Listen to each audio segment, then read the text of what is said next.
Anxiety. It is not as negative as we think. It isn't negative at all. In fact, it's a messenger. And I think it's got such a negative surrounding of it, and it's spoke about as such a negative thing, and it's mollycoddled a lot now.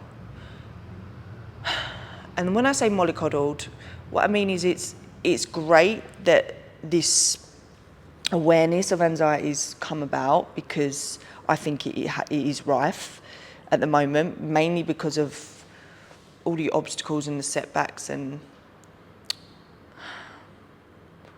the exposure to be yourself now, especially if you're young, growing up at school. If you do anything remotely different or maybe authentic or that makes you, a camera's going to be pulled out, right? You're going to be filmed. So a lot of people live in fear of being seen and being heard.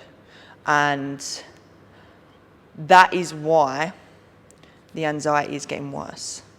But what that means is people are becoming more fearful of standing in their own power and who they are. And that is what causes anxiety.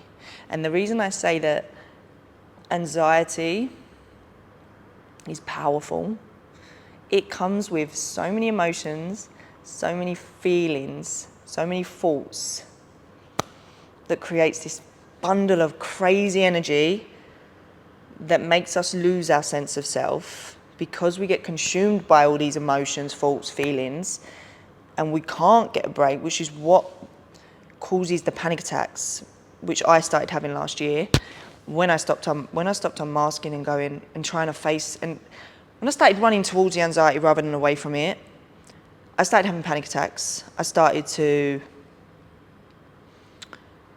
started to feel like I didn't know who I was, which is crazy that we grow such an attachment, an identity to the comfort of our fears and who we think we are, which is when I created Undefinable Living 4 years ago. You're undefined by who you think you are, you're defined by who you want to be.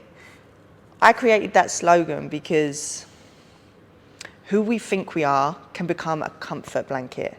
It can become a place where we are safe, where we feel safe, and the moment we start to step away from that and start to be more of who we want to be more of who we should be more of who we are, and that blanket starts to come off, and you start to feel seen, and you start to feel vulnerable, because that's what it is, it's scary. Your ego, that part of yourself that's got comfortable, is going to rock your world. It is going to shake you up the moment you start doing things that is heading towards the anxiety rather than being consumed and paralyzed by it. Anxiety is powerful. If you feel it and you have it, it's that fuel to act on it. And I go back to saying it's mollycoddled because people need to understand that if you face it and you don't become so afraid of it that it keeps you stuck, it is going to propel you forwards. It is going to give you that fuel and that courage. Because each time you go towards, you're going to have setbacks. You're going to have to face stuff that makes you see whether that growth you've done in the cocoon phase. When you're in that butterfly phase, don't think it's all going to be pretty and you're going to be flying up to flowers and it's all going to be amazing. You're going to be faced with more adversity. You're going to be faced with more setbacks. You're going to be faced with how much do you believe in yourself? How much faith do you have in yourself? How much is all the work you've done allowed you to now communicate who you are rather than react to what's being presented to you?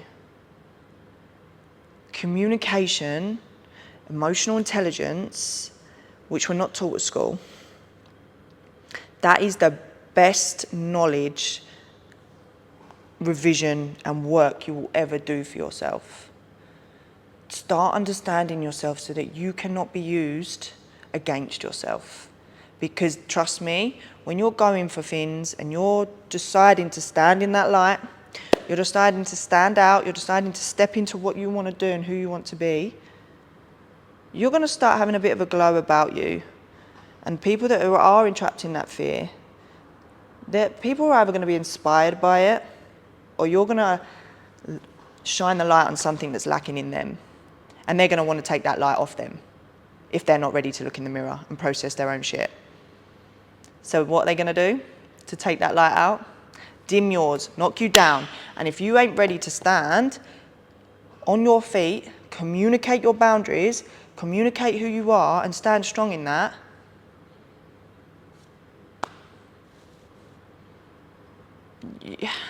you're going to be held back by things outside of yourself. When really, the thing that can always, the only thing that matters is your inner dialogue and how you see and view yourself and how you speak to yourself. So get that strong, and you can face anything going forwards. And this is where I say anxiety, it is a tool. It is something that's going to help. Yes, you can get in some really dark places. Trust me, I've been there. This year's been one of my hardest years. One of my hardest years, going back to wrestling and facing a part of myself that I shut down for so long, opening my heart back up because I didn't realise how closed it was. I was emotionally unavailable to myself. Because I was emotionally unavailable to myself, I was emotionally unavailable in relationships, I was emotionally unavailable and shut off to anything that made me feel an element of fulfillment and joy. And I think so many of us are emotionally unavailable to ourselves now, and we're looking for it outside, but because we are magnets and we attract what we are going to attract relationships that are also emotionally unavailable. You're going to attract situations that shine the light on you more and more and more and more. One thing I've learned in this journey, in creating undefinable living, and the slogan, you aren't defined by who you think you are, you're defined by who you want to be, and becoming more of who I want to be and becoming more of who I am, and unmasking and stepping into that power of who I am and not being defined by the coping mechanisms, the self-sabotaging, the self-destructive patterns, is the more I am feeling confident, the more I'm feeling like I can communicate through my throat chakra so much better, the more I'm feeling strong in who I am and not needing to react to other people's opinions and views of me, it will change your life.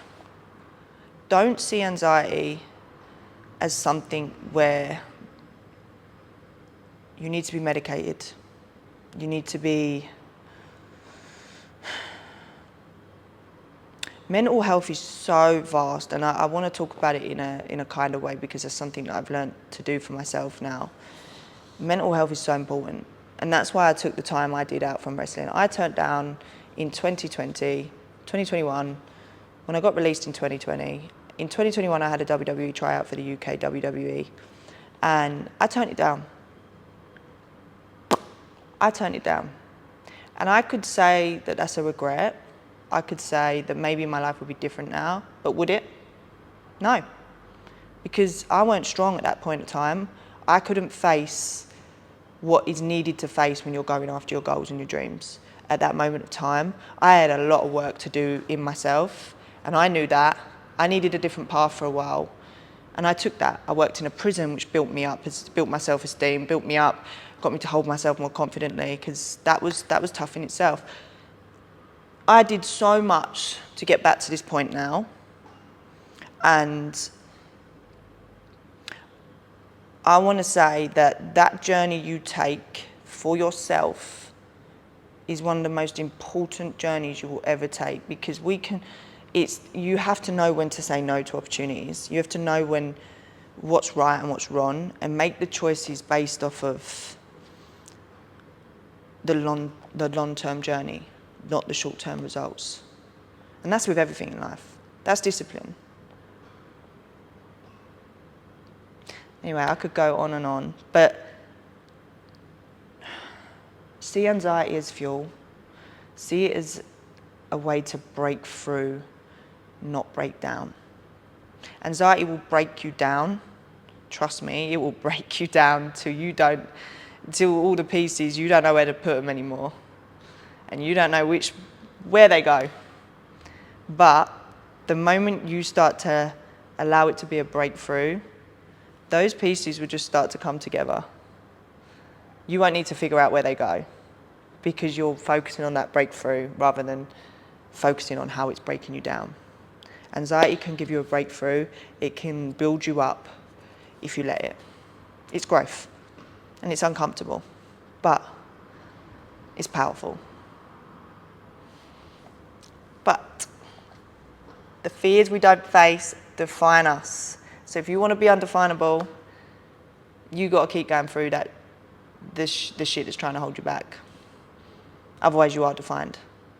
The only way you can be undefinable is by doing everything that you know you're capable of doing and believing in yourself and holding yourself accountable for anything that comes your way and facing it in an authentic